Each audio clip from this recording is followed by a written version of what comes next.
Sa mga balak po kumuha ng visa papuntang Amerika, may dagdag na proseso raw na kailangang gawin. Pero ang good news, hindi raw yan aabot ng 10 minuto. Magbabalita si Jovi Francisco. Simula September 28, 2024, 2 US visa appointment schedule na ang dapat i-book ng mga Pilipino na nais magpunta ng Amerika. Ang karagdagang visa process ay dito gagawin sa bagong Visa Application Center o VAC na matatagpuan sa Parcal Building, Parañaque City. Matapos mag-fill up ng form at makakuha ng schedule online, dito sa VAC gagawin ang photo capture at fingerprint scanning services. Mapapansin din ng aplikante na nagbago na ang online booking system. Mas secure na raw ito at user-friendly. Kasama ang 1PH sa mga miyembro ng media na inilibot ng embassy officials sa kanilang facilities upang masubok ang bagong visa application process. Napansin naming pareho lang ang mga patakaran ng VAC sa mga rules ng US Embassy sa Manila. All electronic equipment, including cell phones, the vapes, okay, the lighters, and what's that?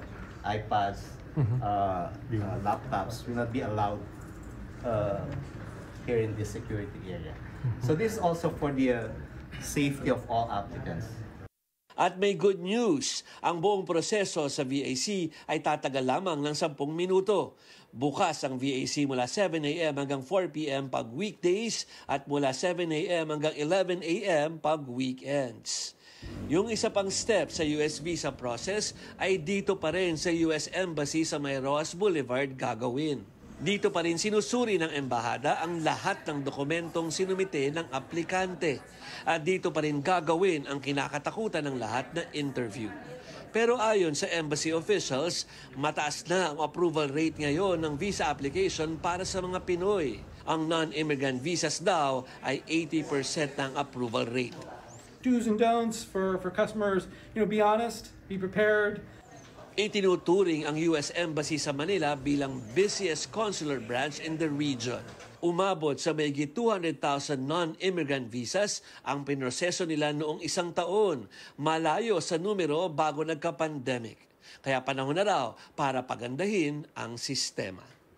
This is one way that will make our consular operations a little bit more efficient, and we have the intent that because of more efficiencies, we'll be able to, just further meet ever-growing consular demand here in the Philippines. Kahit na bago ang proseso ng pagkuha ng visa, ayon sa Embahada ng Estados Unidos dito sa Manila, hindi naman sila magtataas ng presyo para sa US visa application. Nagulat para sa 1PH, Jovi Francisco.